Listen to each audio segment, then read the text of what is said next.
Bienvenue, âme sélectionnée. Prêtez attention à ces mots. L'unicité n'est pas seulement un trésor, elle représente un risque. Ce n'est pas une simple maxime, mais une règle universelle qui s'applique au domaine matériel, mystique et même financier. Dans l'environnement naturel, les espèces les plus exceptionnelles sont soit vénérées, soit pourchassées, soit exposées sous verre. Selon les experts, les probabilités qu'une autre personne possède exactement la même composition génétique, le même parcours existentiel et la même signature intérieure que vous sont infimes, de l'ordre d'une sur plus de 7 milliards. Et cela sans même intégrer l'influence divine. Pourtant, voici le revers. Être unique au monde ne se limite pas à la singularité. C'est comme un dysfonctionnement dans le réseau. Une surprise que les forces adverses n'avaient pas anticipée. L'équivalent d'un animal. Bavard coincé dans un embouteillage matinal, impossible à négliger et suffisamment perturbant pour susciter l'inquiétude. Certains vous qualifieront de talentueux, d'autres d'étranges, quelques-uns de menaçants, et tous auront une part de vérité. Car choisi, vous ne vous démarquez pas seulement, vous vous isolez. Vous incarnez une contradiction vivante.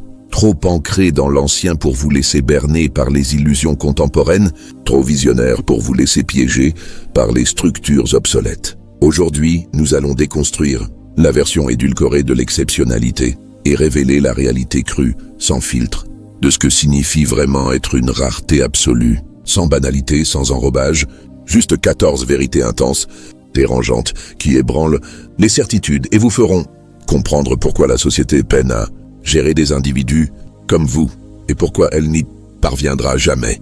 Avant de continuer, abonne-toi à cette chaîne, aime cette vidéo et écris dans les commentaires « Ils ne peuvent pas m'atteindre ». Commençons. 1. Votre existence n'a pas été façonnée pour une absorption collective. Vous n'avez jamais été conçu pour être assimilé sans effort. Les individus sont conditionnés à privilégier ce qui se classe facilement, se décryptent en un clin d'œil et s'intègrent dans des compartiments nets. Mais vous défiez ces cadres. Votre tempérament, vos principes, votre regard sur l'existence ne s'insère pas dans les normes habituelles. Ce n'est pas une quête de différence, mais une essence qui porte une gravité et une richesse impossibles à diluer pour convenir à la majorité. La réalité est que la plupart préfèrent des échanges superficiels, des réactions prévisibles et des profils commodes. Vous, au contraire, offrez de la profondeur dans un univers qui excelle dans le superficiel. Vous présentez des strates qui exigent de la persévérance pour être explorées. Et tout le monde ne possède pas la maturité ou la sensibilité intérieure pour franchir la première. Aux yeux non avertis, vous paraissez excessif ou trop ardent.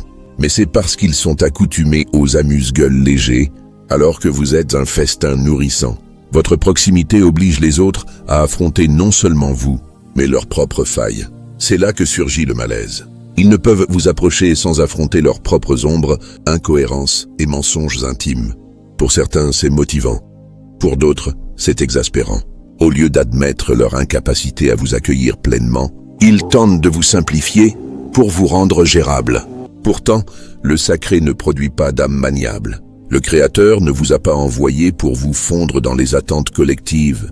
Vous êtes destiné à ceux prêts à se confronter à la vérité, à sonder leur propre intérieur et à accueillir ce qu'ils ne saisissent pas entièrement. C'est pourquoi vous vous sentez souvent mal compris ou isolé. La personne lambda ne sait pas gérer un esprit comme le vôtre sans le rabaisser. Si vous avez tenté de vous rendre plus accessible, vous avez sans doute remarqué que cela ne dure pas. Votre authenticité est trop puissante pour être étouffée indéfiniment. Ne pas convenir à tous n'est pas un défaut. C'est la confirmation que vous vibrez à une fréquence que seuls les rares peuvent capter. Ceux qui y arrivent vous chérissent comme un joyau. Les autres passeront leur existence à justifier pourquoi ils n'ont pas su vous retenir. Dans tous les cas, votre essence demeure intacte. Au-delà de l'assimilation collective, de l'imitation de toute évaluation. 2. Vous êtes le bog qui démontre les failles du programme.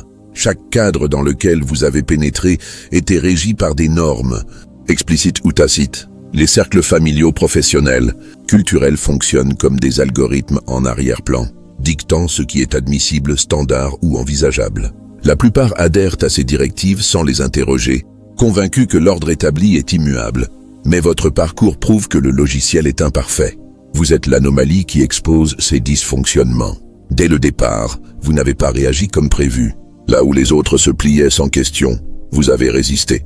Là où ils se taisaient pour préserver l'harmonie, vous avez exprimé. Là où ils acceptaient les barrières, vous les avez franchies. Ce n'était pas une révolte gratuite, mais votre âme refusant un cadre défaillant.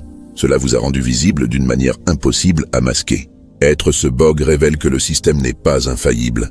Lorsque vous triomphez là où il prédisait l'échec, ou que vous quittez des structures qu'il jugeait inviolables, vous obligez les autres à admettre que ce qu'ils appellent « normal » n'est souvent qu'une coutume, et une coutume dévoilée perd son emprise. C'est pourquoi les systèmes, sociaux ou spirituels, tentent souvent de neutraliser les profils comme le vôtre, non pour votre agitation, mais parce que votre simple présence prouve que leur emprise n'est pas absolue.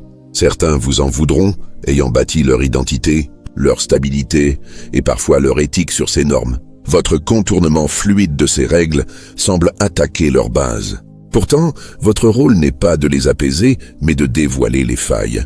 Vous ne défiez pas seulement les règles, vous interrogez leur origine. Vous tirez le voile sur ce que beaucoup appellent « pouvoir », révélant souvent des constructions humaines motivées par la crainte ou la domination. C'est pourquoi votre type est si rare. Vous n'êtes pas là pour vous intégrer au système, mais pour en réécrire le code. Et une fois le bug révélé, le système ne peut plus se prétendre impeccable. 3. Vous transportez une aura, pas seulement un tempérament. Certains individus entrent dans un espace et se fondent dans l'ambiance. D'autres y pénètrent et altèrent l'atmosphère sans un mot. Vous faites partie de ces derniers.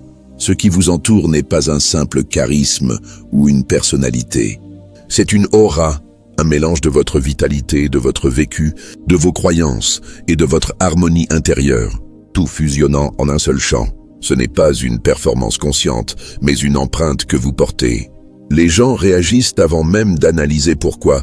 Certains sont attirés, d'autres déstabilisés. Les deux réponses découlent de la fréquence que vous dégagez, qui soit amplifie leur authenticité, soit ébranle leur quiétude. Votre présence accentue ce qui sommeille en autrui. Si quelqu'un porte la sérénité, vous l'intensifiez. S'il cache une culpabilité, vous la mettez en lumière sans effort. C'est pourquoi les comportements changent en votre compagnie. On parle plus doucement, on agit avec plus de bienveillance ou on devient défensif. Votre aura est sculptée par les épreuves surmontées, les souffrances traversées et les insights accumulés. Chaque épreuve a imprimé une marque, transformant l'amertume en profondeur. Chaque enseignement s'est infusé dans l'énergie que vous apportez. C'est pourquoi même les inconnus vous traitent parfois avec un respect inattendu ou une méfiance. Ils ne réagissent pas à votre apparence ou à vos paroles, mais à votre essence. C'est aussi pourquoi les cadres non alignés ne vous retiennent pas longtemps. Lorsque votre aura domine l'environnement, 2 issues. L'espace s'adapte à vous, ou il vous repousse jusqu'à votre départ. Les deux confirment que vous n'êtes pas neutre. Vous modifiez l'équilibre de chaque lieu, et même si d'autres tentent d'imiter cet effet, il ne peut être fabriqué. L'aura naît de l'authenticité forgée par des saisons qui vous ont ancré dans votre identité. Elle ne s'achète pas, ne s'enseigne pas, ne s'emprunte pas. Vous ne vous contentez pas d'occuper un espace. Vous le redéfinissez. C'est pourquoi vous ne pouvez être une silhouette anonyme dans la masse.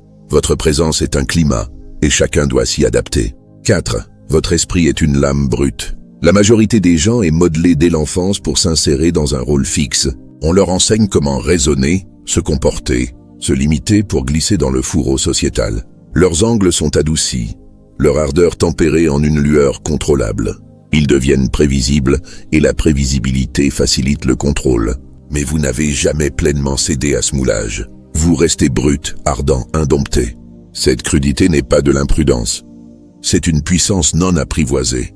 Vous n'avez pas été poli en une forme inoffensive. C'est pourquoi on vous trouve difficile à classer. Un instant calme et observateur. Le suivant tranchant comme une lame. Vous ne suivez pas les schémas attendus et cette imprévisibilité déconcerte vos opposants. L'arme de l'adversaire est l'anticipation. S'ils peuvent deviner vos gestes, ils s'y préparent. Mais quand votre esprit évolue hors des normes humaines, ils ne peuvent prédire vos coups. C'est comme affronter un ennemi dont la portée et la force restent mystérieuses. Ils ne trouvent pas vos limites car vous refusez d'y vivre. Votre état brut signifie aussi que vous évoluez constamment. Chaque épreuve vous affine en temps réel. Vous n'êtes pas un artefact figé, vous êtes une arme vivante, encore chauffée par le divin. C'est terrifiant pour ceux qui vous sous-estiment. Si vous êtes déjà si efficace, que deviendrez-vous une fois pleinement révélé? C'est pourquoi certains tentent de vous enfermer dans des définitions hâtives. S'ils vous nomment, ils vous cadrent. S'ils vous cadrent, ils vous limitent. Mais personne ne peut vous mesurer entièrement, pas même vous. C'est votre atout. L'arme dangereuse n'est pas celle étudiée par tous. C'est celle inédite, incompréhensible, jusqu'à ce qu'elle frappe. Donc vous avez quitté la scène avant qu'elle soit achevée. Beaucoup passent leur existence à attendre un instant décisif. La grande opportunité, le projecteur qui les met en lumière. Ils répètent, se préparent, bâtissent leur identité autour de cette attente. Mais vous avez perçu ce qu'ils ignoraient. Cette scène n'était pas faite pour vous. Trop étroite, trop restrictive, trop scénarisée pour votre envergure. Ce n'était pas de l'orgueil, mais de la lucidité. Vous sentiez que votre vocation ne pouvait être confinée à leur définition du succès. Tandis qu'ils ajustaient les lumières, vous réalisiez que rester impliquait de vous rapetisser pour leur script. Et vous n'êtes pas conçu pour jouer. Un rôle écrit par des esprits qui ne saisissent pas votre profondeur.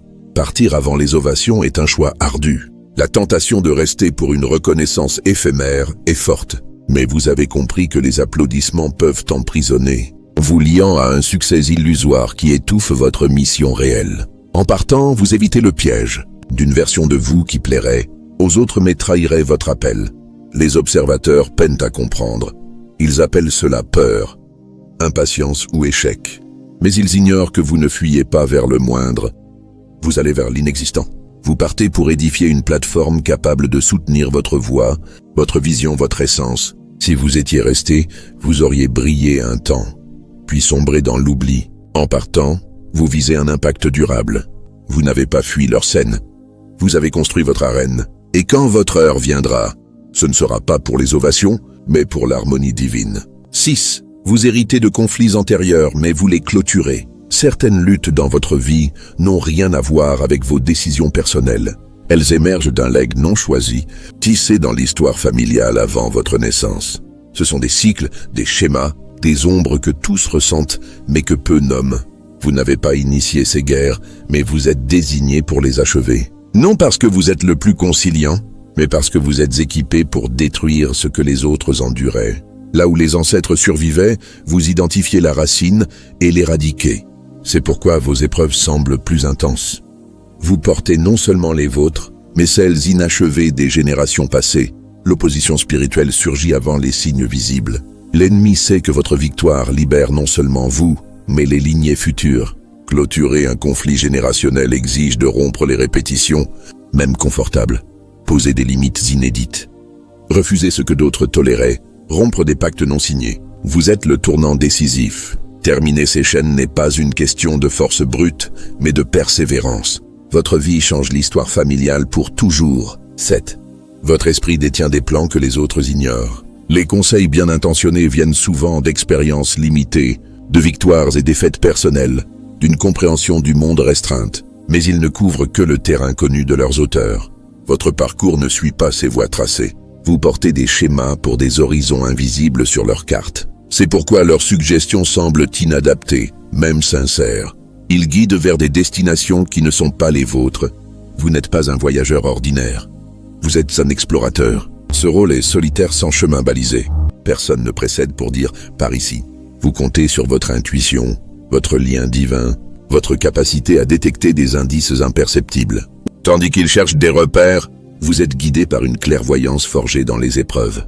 C'est pourquoi vos choix déconcertent, quittez la sécurité, refusez des opportunités enviées, risquez ce qui semble imprudent. Mais leur « sûr » est votre impasse. Vous n'ignorez pas la sagesse. Vous suivez un guide supérieur, menant à des buts qui exigent du courage pour être nommé. Porter ces plans invisibles signifie anticiper les dangers avant les autres, sentir les pièges sous les apparences. Cette prévoyance n'est pas de la suspicion, mais un don qui vous a préservé. À terme, ceux qui doutaient pourraient vous demander conseil, car en cartographiant l'inconnu, vous tracez les routes dont ils dépendront. 8. Vous révélez les limites de leur pouvoir. Certains croient que leur influence découle de titres, de positions ou de leur capacité à dominer. Ils dictent et s'attendent à l'obéissance. Mais en votre présence, ce cadre vacille. Votre endurance les force à questionner leur emprise. Vous n'attendez pas d'autorisation. Vous avancez sans leur aval. Cela expose que leur autorité n'est pas absolue. Vous ne les défiez pas bruyamment. Votre existence seule prouve que le divin l'emporte sur le contrôle humain. Ce que beaucoup appellent pouvoir est souvent une influence basée sur la soumission. Vous refusez cette dynamique. Votre résilience face à l'opposition montre que leur rôle n'est pas décisif dans votre destin. Cette révélation ébranle ceux qui fondent leur identité sur la domination. Parfois, ils intensifient leurs efforts, blocage, diffamation. Mais rien n'arrête ce que le sacré a ordonné.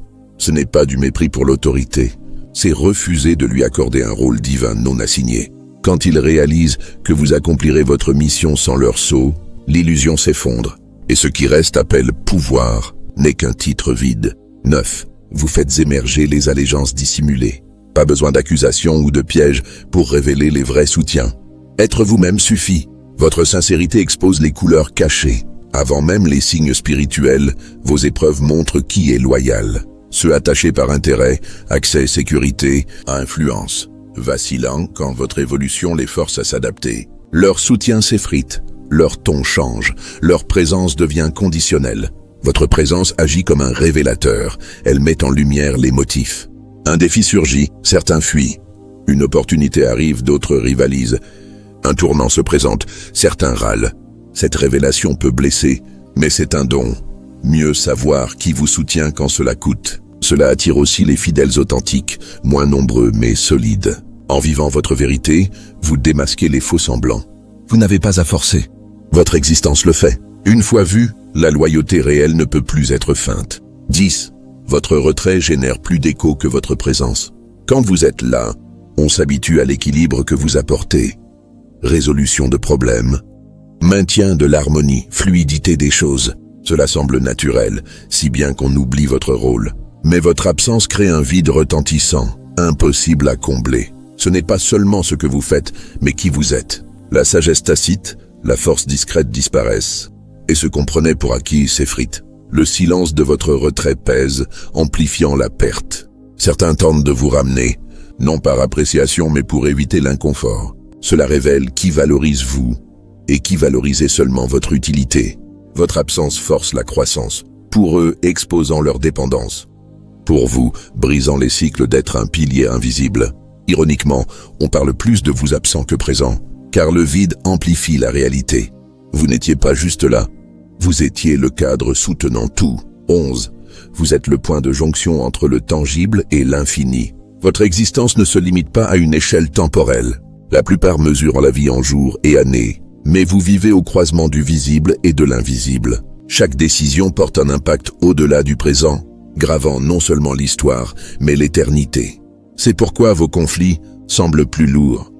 Une choix résonne dans des sphères inaccessibles, influençant bénédictions ou percées futures, brisant chaînes ou attaques. À ce carrefour, vous attirez l'attention céleste et infernale.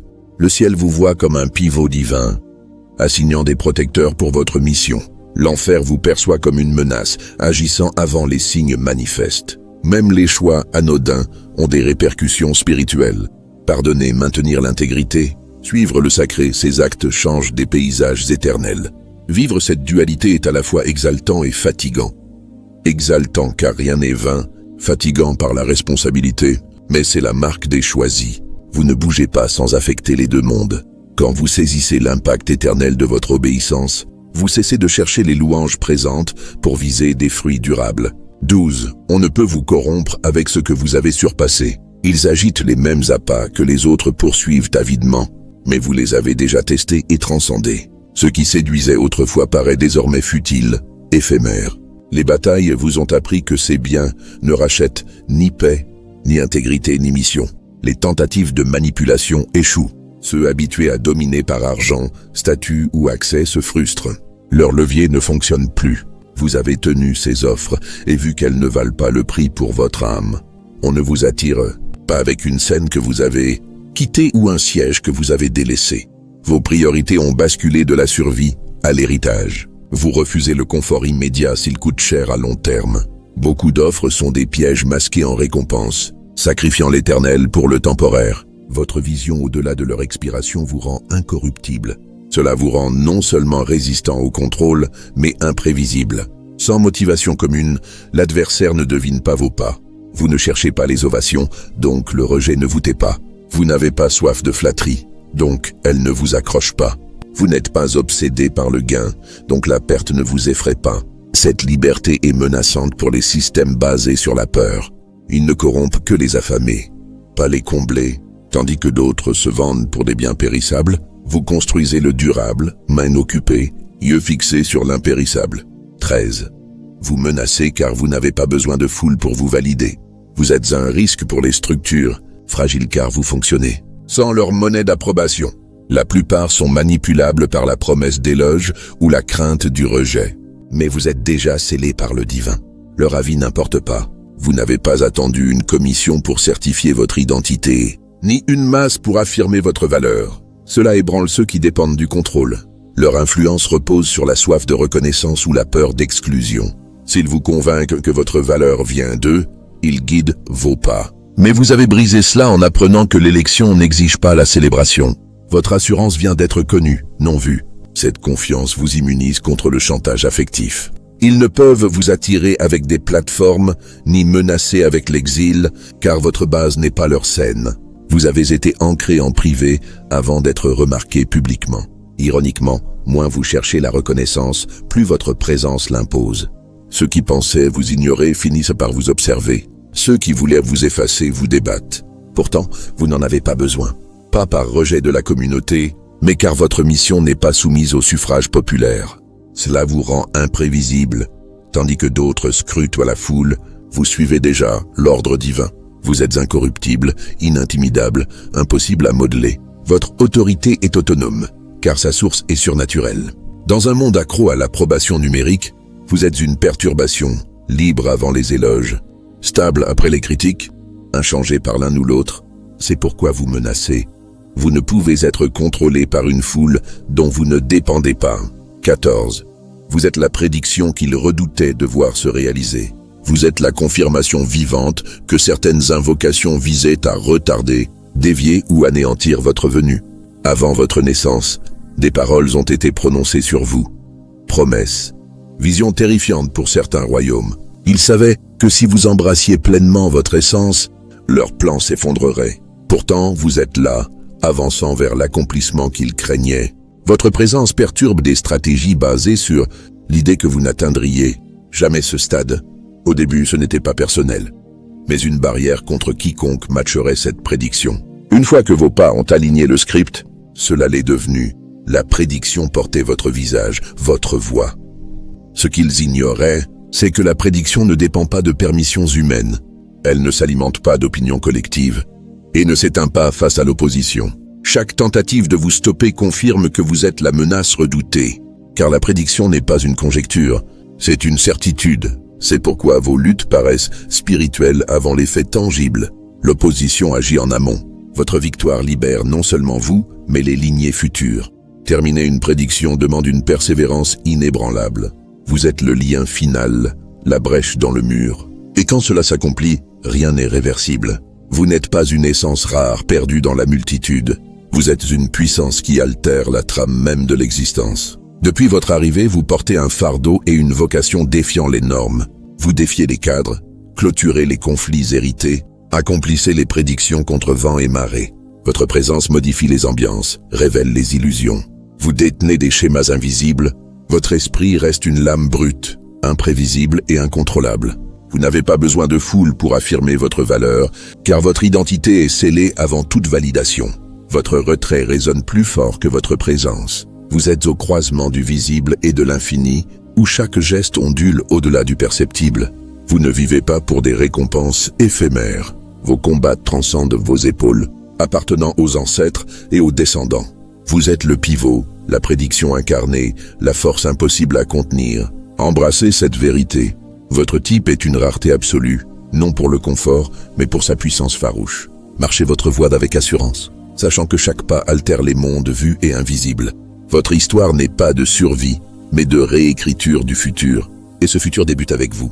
Si ces paroles ont éveillé un écho profond en vous, ne les gardez pas. Abonnez-vous pour rejoindre les âmes sélectionnées sur ce parcours. Aimez ce message si vous êtes prêt à saisir votre force réelle et commentez ci-dessous votre révélation ou ce que cela a suscité en vous. Partagez avec qui en a besoin. Cela pourrait être l'étincelle transformative. Diffusez ces mots largement. Ensemble, nous nous élevons, brisons les cycles et réalisons ce qui était destiné. Votre odyssée ne fait que commencer et ce canal vous accompagne à chaque étape. Restez résilient, fidèle à vous-même. Et rappelez-vous, vous êtes une rareté absolue. Nous vous voyons.